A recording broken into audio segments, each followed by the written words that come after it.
Hi friends, എല്ലാ കൂട്ടുകാർക്കും ഇന്നത്തെ പുതിയ വീഡിയോയിലേക്ക് സ്വാഗതം കേട്ടോ. അപ്പോൾ ഇന്നത്തെ വീഡിയോ എന്ന് പറയണ്ടേ കുറച്ച് ലേറ്റായി തുടങ്ങി കേട്ടോ. ഒരു 6-6:15 അപ്പോൾ കുറച്ച് വെളിച്ചത്തിൻ്റെ പ്രശ്നം ഉണ്ടാവും. അപ്പോൾ നമ്മളിവിടെ ഒരു കാർ പോച്ചിലേക്ക് EVയുടെ ഒരു കാര്യങ്ങളാണ് പറയുന്നത് കേട്ടോ. അപ്പോൾ നമ്മളിപ്പോൾ ഇനി വരാൻ പോകുന്ന തലമുറയിൽ ഫുള്ള് ഇലക്ട്രിക്കൽ വണ്ടിയും കാര്യങ്ങളൊക്കെ ആയിരിക്കും. അപ്പോൾ അങ്ങനെയുള്ള സ്ഥലങ്ങളിൽ നമ്മൾ EVയിൽ ശ്രദ്ധിക്കേണ്ട കുറച്ച് കാര്യങ്ങളാണ് നമ്മൾ ഈ വീഡിയോയിൽ പറയുന്നത് കേട്ടോ. അപ്പോൾ കാർ പോച്ച് വെക്കുന്നവർക്ക് ഉണ്ടെങ്കിൽ ഇങ്ങനത്തെ ഒരു അത്യാവശ്യം വലിപ്പമുള്ളൊരു വീടൊക്കെ ആണെന്നുണ്ടെങ്കിൽ നിങ്ങളൊരു കാർ പോച്ച് ചെയ്യുകയാണെന്നുണ്ടെങ്കിൽ ഈ സിസ്റ്റം കൂടി ചെയ്ത് വെക്കുന്നത് ഏറ്റവും നല്ലതാണ്. അപ്പോൾ അതിൻ്റെ കുറച്ച് ചെറിയൊരു വീഡിയോ ആയിരിക്കും, അതിൻ്റെ കുറച്ച് കാര്യങ്ങളാണ് നമ്മൾ ഈ വീഡിയോയിൽ പറയുന്നത് കേട്ടോ. അപ്പോൾ എന്തായാലും വീഡിയോ ഫുള്ളായിട്ട് വാച്ച് ചെയ്യുക ഫ്രണ്ട്സ്. അപ്പോൾ നമ്മൾ ഈ വരുന്ന ഭാഗത്താണ് കാർ പോച്ച് വരുന്നത് കേട്ടോ. ഏകദേശം 2 കാറിൻ്റെ അടുത്ത് നമുക്കിതിൽ പാർക്ക് ചെയ്യാൻ പറ്റും. അപ്പോൾ ഇവിടെ എന്താ വെച്ച് കഴിഞ്ഞാൽ ഇവിടെ DB വെച്ചിട്ടുണ്ട്. ഈ കാണുന്ന പോലെ ഒരു DB നമ്മളിവിടെ സെറ്റ് ചെയ്തിട്ടുണ്ട്. ഈ DB എന്തിനാണെന്ന് വെച്ച് കഴിഞ്ഞാൽ ഇപ്പോൾ നമ്മളിവിടെ ഇതിൻ്റെ മീറ്റർ ബോർഡും കാര്യങ്ങളൊക്കെ ആ കാണുന്ന അവിടുന്ന് വരുന്നത് ഏകദേശം ഒരു 10-60 മീറ്ററോളം വരുന്നുണ്ട്. മീറ്ററും DBയും കൂടെ വ്യത്യാസം ഏകദേശം അത് അവിടെ വരുന്നു കേട്ടോ. ആ ഭാഗത്താണ് ആ ഷെഡ് കണ്ടോ, ആ പോസ്റ്റിൻ്റെ അവിടെയാണ് ഇത് വരിക. അപ്പോൾ അതിലേക്ക് നമ്മൾ 10-ൻ്റെ UG കേബിൾ എങ്ങനെ ഇട്ടിക്കണമെന്ന് വെച്ച് കഴിഞ്ഞാൽ ഇങ്ങനെ ഇതിലെ കൊടുന്ന് നേരെ സ്ട്രൈറ്റ് ആക്കിയിട്ട് നേരെ കട്ടിക്കുന്നത് കേട്ടോ. അപ്പോൾ 10-ൻ്റെ UG കോപ്പറാണ് ഇട്ടിരിക്കുന്നത് കേട്ടോ. കോപ്പറിൻ്റെ UG ആണ് ഇട്ടിരിക്കുന്നത്. അപ്പോൾ ഭാവിയിൽ 2 വണ്ടി വാങ്ങുന്നവർക്കാണെങ്കിൽ EV ചാർജ് ചെയ്യാനൊക്കെ വേണ്ടിയിട്ടാണ് നമ്മൾ 10-ൻ്റെ കോപ്പറിൻ്റെ UG നമ്മളിവിടെ ഉപയോഗിച്ചിരിക്കുന്നത് കേട്ടോ. അപ്പോൾ ഇതാണ് UG വരുന്നത്. ഇവിടെ നമ്മളൊരു 12 വേയുടെ ഒരു DB സെറ്റ് ചെയ്ത് വെച്ചിട്ടുണ്ട്. 12 വേ DB സെറ്റ് ചെയ്ത് വെച്ചിട്ടുണ്ട്. ശരിക്കും 10 വേ ആവശ്യമുള്ളൂ, 8 വേ ആവശ്യമുള്ളൂ. നമ്മൾ ഇത് മടക്കി വെക്കാനൊക്കെ വേണ്ടിയിട്ടാണ് 12 വേ ഉപയോഗിച്ചിരിക്കുന്നത് കേട്ടോ. അതേപോലെ തന്നെ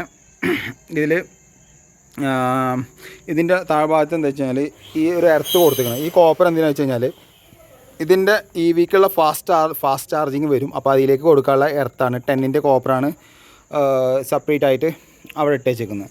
അപ്പോൾ ഇനി അത് അതിലേക്ക് കണക്ട് ചെയ്യും. പിന്നെ ഇവിടെ ഒരു പ്ലഗ് ഇവിടെ കൊടുത്തിരിക്കുന്നത് ഇനി ഇവിടെ വലിയ വർക്കും കാര്യങ്ങളൊക്കെ നടക്കുന്ന സമയത്ത് അതിന് ഉപയോഗിക്കാൻ വേണ്ടിയിട്ടൊരു പ്ലഗും ഇതിൽ ലൈറ്റിൻ്റെ വരുന്നുണ്ട്. ലൈറ്റ് ഇതിൻ്റെ ഉള്ളിലേക്ക് ലൈറ്റ് വരുന്നുണ്ട്, അതിൻ്റെ പുറത്തേക്ക് ലൈറ്റ് വരുന്നുണ്ട്. അതിൻ്റെ സ്വിച്ചും കാര്യങ്ങളൊക്കെ അതിലാണ് വരിക കേട്ടോ. അപ്പോൾ പിന്നെ ഇതിൻ്റെ ഉള്ളിലത്തെ ലൈറ്റുകളൊക്കെ നമ്മൾ നേരത്തെ വീടിൻ്റെ ഉള്ളിലാണ് വരിക, അത് ഇതിലായിട്ട് ബന്ധം ഉണ്ടാവില്ല. അപ്പോൾ ഇവിടെ PVC വെച്ചിരിക്കുന്നത് വെച്ച് കഴിഞ്ഞാൽ ഇത് കവർ ചെയ്ത് പോകും. അവർ വെക്കുന്ന സമയത്ത് കവർ ചെയ്യും. അപ്പോൾ ഈ കോപ്പർ ഒന്ന് മടക്കി വെച്ച് ഷീറ്റ് അടച്ച് വെക്കാൻ വേണ്ടിയിട്ടാണ് കേട്ടോ. EV വെക്കുന്ന സമയത്ത് അവർ ആ മെഷീൻ കൊണ്ടുവന്ന് വെക്കുമ്പോൾ അതിൻ്റെ ചാർജിങ് യൂണിറ്റ് കൊണ്ടുവന്ന് വെക്കുമ്പോൾ പിന്നെ അത് കവറായി പോകും. അപ്പോൾ DBയും കാര്യങ്ങളൊക്കെ ഇവിടെ വരുന്നത് ഇവിടെ എന്താ വെച്ച് കഴിഞ്ഞാൽ ഒരു RCCB വരും, 40 ആംപിയറിൻ്റെ RCCB. അതേപോലെ ഒരു ഐസൊലേറ്റർ RCB, പിന്നെ MCB. അതായത് 2 ചാർജിങ് ആണെങ്കിൽ 2 MCBകൾ വരും. അപ്പോൾ അത്രേ ഉള്ളൂ ഇതിൻ്റെ ഉള്ളിൽ വരിക. പിന്നെ ഈ പവർ പ്ലഗിൻ്റെ ഒരു MCBയും വരും കേട്ടോ. അത്രേ ഉള്ളൂ ഈ DBയിൽ വരുന്ന സംഭവങ്ങൾ. ഇതിലേക്ക് എർത്ത് ഇട്ടിരിക്കുന്നത് എന്ന് വെച്ച് കഴിഞ്ഞാൽ പ്ലേറ്റ് എർത്തിങ് ആണ്. 2 പ്ലേറ്റ് എർത്തിങ് ആണ് ഈ വീട്ടിൽ വരുന്നത്. ടോട്ടൽ 5ഓളം എർത്തിങ് വരുന്നുണ്ട് കേട്ടോ. ഒരു പ്ലേറ്റ് എർത്തിങ് ഇവിടെയും ഒരു പ്ലേറ്റ് എർത്തിങ് ആ കാണുന്ന ഭാഗത്താണ്. അപ്പോൾ ഇതിൻ്റെ UG കംപ്ലീറ്റും കൊടുത്തിരിക്കുന്നത് നേരത്തെ നമ്മൾ പറഞ്ഞതാണ്, 1.25 ഇഞ്ച് പൈപ്പ് വെച്ചിട്ടാണ് ഇതിൻ്റെ UG കംപ്ലീറ്റും കൊടുത്തിട്ട് നേരെ ഉള്ളിലേക്ക് കണക്ട് ചെയ്തിരിക്കുന്നത് കേട്ടോ. ഈ കാണുന്നത് ബോക്സ് എന്താ വെച്ച് കഴിഞ്ഞാൽ ഇത് അവിടെ നിന്ന് ഒരു ചെറിയൊരു 2.5-ൻ്റെ UG ഇട്ടുണ്ട് കണ്ടോ. അത് അവിടെ എന്താ വെച്ച് കഴിഞ്ഞാൽ ഈ കാർ പോച്ചിൻ്റെ ഉള്ളിലേക്കുള്ള ലൈറ്റും കാര്യങ്ങളൊക്കെ വരുന്നതാണ്. അത് കണക്ടർ വെച്ചിട്ട് അതിൽ കണക്ട് ചെയ്തിടും. പിന്നെ ഇത് നമ്മൾ കോപ്പറിനുള്ള പൈപ്പും കാര്യങ്ങളൊക്കെ കേട്ടോ. കോപ്പർ ഫുള്ള് പൈപ്പ് കൂടിയാണ് ഇട്ടിരിക്കുന്നത്. മുകളിലത്തെ പിന്നെ ആ ലൈറ്റിൻ്റെ ലീഡിലേക്ക് പോയിരിക്കുന്ന ആ പൈപ്പാണ്. അപ്പോൾ ഇതിലേക്ക് ഇവിടെ വന്നിരിക്കുന്ന കോപ്പർ ഉണ്ടല്ലോ, അത് നമ്മളിവിടെ ലിങ്ക് ചെയ്ത് കണക്ട് ചെയ്തിട്ട് അതിക്ക് കണക്ട് ചെയ്യും. ടോട്ടലായിട്ട് ഈ വീടിൻ്റെ എർത്തിങ്ങും കാര്യങ്ങളൊക്കെ ടോട്ടൽ ഇവിടെ തന്നെ വരും. ഇവിടെ ഒരു ബെഞ്ച് വരും. ഈ കാണുന്നതൊക്കെ എർത്ത് ബെഞ്ച് വെക്കാൻ വേണ്ടിയിട്ട് പൈപ്പ് ഇട്ടിച്ചു കേട്ടോ. അപ്പോൾ ഇതാണ് നമ്മളൊരു ഇലക്ട്രിക്കലിൻ്റെ EV ചെയ്യുന്ന സമയത്ത് ഒരു DB വെച്ചിട്ട് ചെയ്യുകയാണ് ഏറ്റവും നല്ലത്. ഭാവിയിൽ നമുക്കൊരു എക്സ്റ്റൻഷൻ ചെയ്യുന്ന സമയത്ത് എത്ര വേണമെന്നുണ്ടെങ്കിലും ഒരു 2 വണ്ടിക്ക് വേണമെന്നുണ്ടെങ്കിലും നമുക്ക് അതിന് എടുക്കാൻ പറ്റും കേട്ടോ. അപ്പോൾ പുറത്തൊക്കെ കുറച്ച് ദൂരം ഉണ്ടെങ്കിൽ നിങ്ങൾ UG ഇടുന്നതാണ് ഏറ്റവും നല്ലത്. നമുക്ക് മണ്ണിൻ്റെ അടി കൂടി ആണെങ്കിൽ ഏറ്റവും നല്ലത് UG ആണ്. അപ്പോൾ എന്തായാലും പുറത്ത് കാർ പോസ്റ്റൊക്കെ എടുക്കുന്നവരാണെങ്കിൽ UG DBന്ന് ഇട്ടാലും മതി കേട്ടോ. നമ്മൾ നിങ്ങൾ ഇപ്പോൾ ഇത്ര പുറത്ത് മീറ്റർ ബോർഡ് വെക്കുന്നില്ല എന്നുണ്ടെങ്കിൽ, ഇപ്പോൾ വീടിൻ്റെ ഫ്രണ്ട് കൂടി കേബിളൊന്നും കണ്ടുകൊണ്ട് പ്രശ്നമില്ല എന്നുണ്ടെങ്കിൽ നിങ്ങൾ വീടിൻ്റെ ഉള്ളിൽ തന്നെ മെയിൻ സ്വിച്ചിൽ നിന്ന് കൊടുത്താലും മതി. DBയിലേക്ക് എത്തിക്കണമെന്നില്ല. ആ പ്ലഗ് നേരെ UGന്ന് ഇതിലിവിടെ ഇട്ടിട്ട് ഒരു പ്ലഗ് ഇട്ട് കൊടുത്താൽ മതി, എടുത്താലും മതി. അതിൽ എക്സ്റ്റൻഷൻ ചെയ്തിട്ട് വേണമെന്നുണ്ടെങ്കിൽ അത് ഫാസ്റ്റ് ചാർജിങ് ആയിട്ട് വെക്കാം.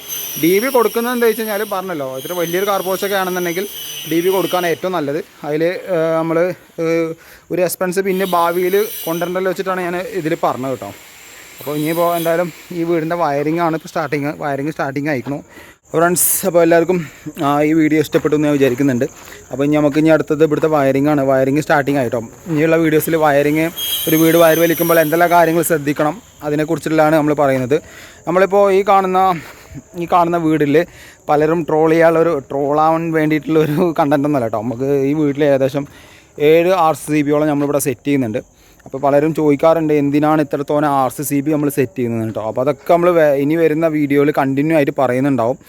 അപ്പോൾ ഇതൊരു എല്ലാം ഇവിടുത്തെ സപ്പോർട്ട് അതിൻ്റെ ഓരോ കാര്യങ്ങൾക്ക് വേണ്ടിയിട്ടാണ് RCB വെക്കുന്നത്. അല്ലാതെ അനാവശ്യമായിട്ട് ഒന്നും നമ്മളിവിടെ ചെയ്തിട്ടില്ല. അപ്പോൾ എന്തായാലും അത് നെക്സ്റ്റ് വീഡിയോയിൽ നമ്മൾ കറക്റ്റായിട്ട് പറയുന്നതാണ് കേട്ടോ. അപ്പോൾ എന്തായാലും അടുത്ത വീഡിയോയുമായി വീണ്ടും കാണുന്നവരെ ബൈ. ഹാരിസ്.